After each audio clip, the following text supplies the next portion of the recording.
ಗುಳ್ಳೆ ಇವಾಗ ಈ ಮರದಲ್ಲಿ ಇಷ್ಟೊಂದು ಮುಡುಪು ಕಟ್ಟಿದಾರಲ್ಲ, ಏನಕ್ಕಾಗಿ ಕಟ್ಟಿದ್ದಾರೆ? ಸರ್ ಈ ಮರದಲ್ಲಿ ಯಾಕಂದರೆ ಮನುಷ್ಯನಲ್ಲಿ 108 ಪ್ರಶ್ನೆಗಳು ಕೂತಿರುತ್ತೆ. ಕೆಲವ್ರಿಗೆ ಆರೋಗ್ಯ ಸಮಸ್ಯೆ ಇರುತ್ತೆ, ಕೆಲವ್ರಿಗೆ ಬಂದ್ಬಿಟ್ಟು ಒಂದು ವ್ಯಾಪಾರದಲ್ಲಿ ಅಭಿವೃದ್ಧಿ ಆಗ್ತಿರಲ್ಲ, ಹಣಕಾಸಿನ ಸಮಸ್ಯೆ ಇರುತ್ತೆ, ಕೆಲವ್ರಿಗೆ ಇನ್ನೂ ತುಂಬ ಸಮಸ್ಯೆಗಳನ್ನೋದು ಇರುತ್ತೆ ಸರ್. ಈ ಸಮಸ್ಯೆಗಳಿಗೆಲ್ಲ ಏನಾಗುತ್ತೆ ಅಂದರೆ ಈ ಒಂದು ಮುಡುಪು, ಈ ಮುಡುಪಲ್ಲಿ ಏನಂದರೆ ಒಂದು ನಿಂಬೆ ಫಲ ಆಗಬಹುದು, 9 ಥರದ ಒಂದು ನವಧಾನ್ಯ ಅಂದರೆ 9 ಶಕ್ತಿ ದೇವತೆಗಳಾಗಿ ನಾವು 9 ನವಧಾನ್ಯ ಅನ್ನೋದು ಹಾಕ್ತೀವಿ. ಒಂದು ನಿಂಬೆ ಫಲ ಅನ್ನೋದು ಪಾರ್ವತಿ ಕಣ್ಣೀರಿಂದ ಸೃಷ್ಟಿಯಾಗಿರೋ ಒಂದು ನಿಂಬೆ ಫಲ.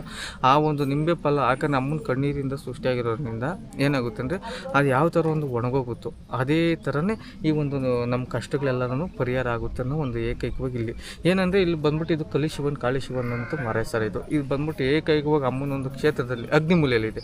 ಅಗ್ನಿಮೂಲೆಯಲ್ಲಿ ಇರೋದ್ರಿಂದ ಏನಾಗುತ್ತೆ ಅಂದರೆ ನಮ್ಮ ಒಂದು ಕರ್ಮಗಳು ಅಕಸ್ಮಾತ್ ಎಲ್ಲ ಏನೇನು ಸಮಸ್ಯೆ ಐತೆ ಅಕಸ್ಮಾತ್ ಕೆಡಕು ಮಾಡಿರೋದಾಗ್ಬೋದು, ಏನೇ ಮಾಡಿದ್ರು ಈ ಒಂದು ಅಗ್ನಿಯಲ್ಲಿ ಯಾವ ಥರ ಸುಟ್ಟೋಗುತ್ತೋ ಅದೇ ಥರನೂ ಸುಟ್ಟೋಗುತ್ತೆ. ಏಕೈಕವಾಗಿ ನೋಡಿ ಸರ್, ಇಲ್ಲಿ ನಾಗದೋಷಕ್ಕಾಗಬಹುದು, ಇವಾಗ ಸಂತಾನ ಆಗ್ತಿರಲ್ಲ ಅಂಥವ್ರಿಗೂ ಆಗುತ್ತೆ, ತಿರ್ಗಾ ಮೇಲೆ ಒಂದು ಕಂಕಣ ಆಗ್ತಾರಲ್ಲ ಅಂಥವ್ರಿಗೂ ಆಗುತ್ತೆ. ನಾಗದೋಷ ಇರೋಂಥವ್ರು ತುಂಬ ಒಂದು ಅಭಿವೃದ್ಧಿ ಅನ್ನೋದು ಕಣ್ಣು ಕಾಣುತ್ತೆ. ನೋಡಿರಿ ಹೂವನೇ ಒಂದು ಸರ್ಪದ ಆಕಾರವಾಗಿದೆ.